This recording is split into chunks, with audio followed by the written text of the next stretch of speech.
the marketing term to know. What is growth hacking? Oh, that's a good one. That's a good one. I'll let you take a hack at it, and then I'll give you the AI definition that it gave me. I would say growth hacking is, and this might not even be the right direction, the right definition. But when I think about it, I think of kind of like guerrilla marketing. Like, how could I hack away at something in a way that is, I'll give you an example. It might be easier. I have a client that wants to penetrate more platforms and more interest organically. They don't want to pay for ads. They want to do it organically. And one of the things we talked about is this particular client does a lot with automobiles. So what we talked about is there's numerous groups on Facebook, too many to even count, with regard to different things. There's Jeep groups, there's Toyota groups, there's, Corvette groups, Porsche groups, you name it. There's groups for it. And a lot of these groups have, tens of thousands of members in them. So let's say that you were doing a really cool project on a Corvette and you wanted to get some organic traffic for free. If you could take some pictures of that Corvette and explain what you were doing and post it into some of the Corvette groups, you could get a lot of attention, potentially traffic back to your website, all types of different things, depending on what your objective is, without having to spend money. It's sort of you're kind of hustling, you're kind of doing some different things to make it happen. I think that's a good thing to think about with regard, especially if things are getting a little bit slower, a little bit tighter, thinking of ways to do guerrilla marketing. Another thing, people don't talk about, we work with a lot of people in the window film industry, things like that.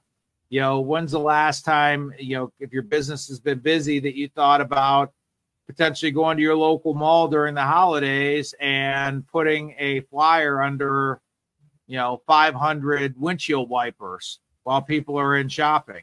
I mean, that to me is growth. To me, when I think of growth hacking, I think about not just spending money to try to make growth happen, but getting out there and like hustling and doing like the guerrilla like marketing, like getting your hands dirty and just trying to do stuff to hack away at ways you could grow your business without spending a lot of money.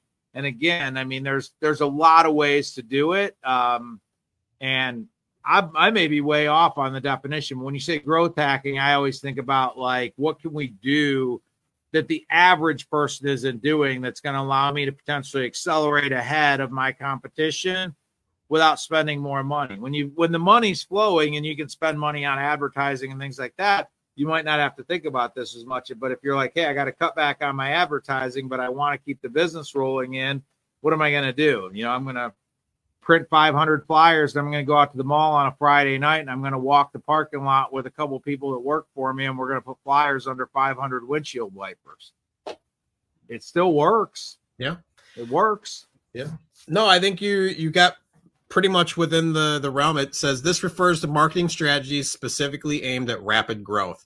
These can include unconventional or low-cost methods that focus on creative, innovative, and viral marketing techniques instead of traditional approaches. So I think you're really. I hit on the low cost side of it for sure.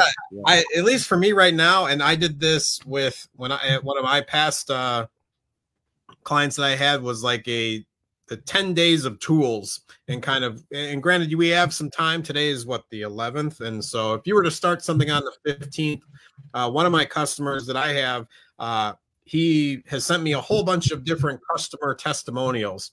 And so that's something that is low cost if you're friends with these people, and he's starting off. So it's he gave out a bunch of free samples and kind of then videotaped them at like 6 months later. And now he has all these testimonials kind of built up. And so you could use that as the 10 days of testimonials towards Christmas, or that's a generic one to kind of use, just because I think towards the end of the year, whether you just do it kind of Christmas to New Year's, you could do some sort of feed, because I feel like a lot of people are going to be home and on their phones. And so it might be a time to kind of hit them with a lot of different organic stuff, because one, you could do promotional marketing, but I think understanding when people are going to be on their phones, whether if there's different ways to, I know it's harder with the algorithm because it kind of puts things out specifically, is when we've talked about this, when the post, I think is getting less and less important because people are going to be on their phones when they're on their phones, and the algorithm is going to put stuff in front of them. So it's going to be kind of regardless of when you post, it's when that person is going to see it. So I think just being able to put content out, but having some sort of a fun type of, and trying to be viral, I think is tricky. At least for me personally, and one of those things, and shameless self-promotion of doing the different cold plunges I'm doing, I'm starting to notice whether I get more people kind of talking about it because I've been consistent. And I think that's the key to all this too, is if you want to kind of go viral, do the same thing, or not the same thing, but kind of have a similar trend and try to just do it, get it out there consistently every day. You're going to get people that are going to come back. And already it's been day 12 and I have people that are commenting that I didn't know before 13 days ago, and now they're commenting almost every day just because it's something that they're seeing and it's within their interest group. And so that's kind of the thing too, whether it's you're starting to notice you're showing this is tint job number 2, or we're just going to do a front window here today, and you just put up a camera, and whether you're talking to the camera as you're doing it, just as simple as can be, but yet you do that every day, you're going to get people that are going to be interested, whether it's people who install themselves or are curious about getting into installing, or that actually need to have their car tinted.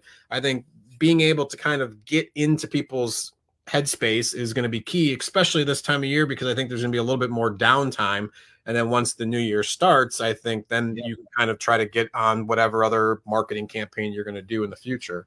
No, I think that there's all those things are good ideas. I think that a lot of it is just figuring out what works for you. Again, back to what we said before, it's got to be true to who you are. I mean, if, you know, we both know somebody named Carlos that we're familiar with in our industry. He's got a great personality, more of a showman type personality. So there's things that work for him, but if somebody were to try to copy that, it would not come off good for them because they don't have that same personality, that wouldn't probably come off as well. So I think you got to be true to you. And again, I would encourage you that, you know, there is a lane for just old school getting out there and hustling. You know, if you're slow, you know, go out and, you know, in your town and go to different places. There's strip malls, whatever, and introduce yourself to people. Walk in, introduce yourself to other business owners. Just say, hey, I had a little bit of time today. I was in the neighborhood. I wanted to introduce myself. You know, if you ever need anything. I mean, people now in a digital age think that everything should be, I could build an ad for that. I could spend some money on AdWords or this or that. But I still think there's a lane for just getting out there and getting after it and doing things in a traditional way.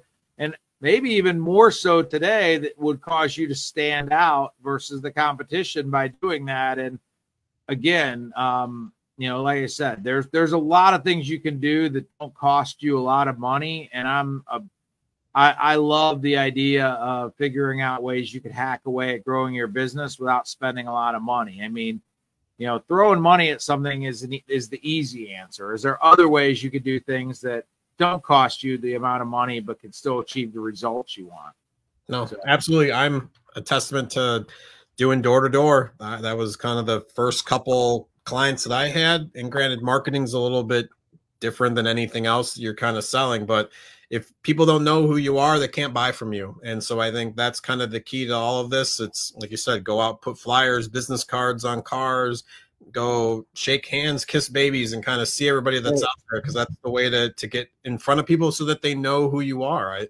And that's I've always said to my wife, Cammie, I said, if our business was ever struggling, if iMagnet was ever struggling, I feel like I could wake up in the morning and hit the road to visit and just go visit people. And by the end of the day, land 3, 4, 5 new clients just by going out and walking into businesses, introducing myself, what we do. And inevitably somebody's going to be like, man, we're having a nightmare with our website, or we're having a nightmare getting our Google page verified or whatever.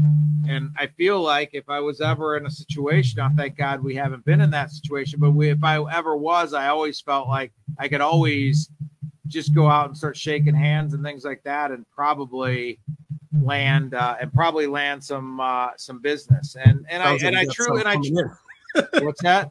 It sounds like you got some coming in right now. Yeah. So and I truly believe that, because I feel like so few people are doing that you would immediately stand out, because nobody's doing it. I mean, nobody's doing it.